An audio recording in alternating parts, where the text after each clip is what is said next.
आजच्या कॅबिनेटमध्ये कर्जमाफीच्या संदर्भातले काही निकष आहेत ते बदलले गेले, त्याच्यामुळे लाभार्थी शेतकऱ्यांची संख्या वाढताना दिसून येते. मी विधानसभेत घोषणा केली होती, आजपर्यंत सगळ्या कर्जमाफी योजनांमध्ये लगतच्या कर्जमाफी योजनेतले जे पात्र उमेदवार असतात त्यांना अपात्र करण्यात आलं. यावेळी आम्ही त्यांनाही 50,000पर्यंत पात्र करण्याचा निर्णय घेतला होता, पहिल्यांदा खास बाब म्हणून.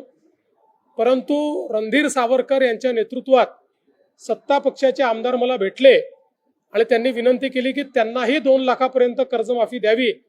म्हणून पहिल्यांदा राज्याच्या इतिहासामध्ये कर्जमाफीमध्ये त्यांचाही समावेश करण्यात आलेला आहे. मुळामध्ये दुसरी जी अट होती की 26-27चेही पैसे भरले तर प्रोत्साहनपर पैसे मिळतील, ती 26-27ची अट जी आहे ती आपण काढून टाकलेली आहे. 25-26चे पैसे ज्यांनी भरले असतील त्यांना प्रोत्साहनपर अशा पद्धतीनं मदत मिळणार आहे.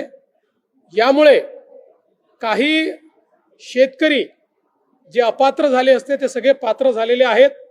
आणि मला असं वाटतं आता देशातली आणि राज्यातली सगळ्यात मोठी कर्जमाफी 56 लाख शेतकऱ्यांकरता ही कर्जमाफी आपण त्या ठिकाणी जाहीर केली.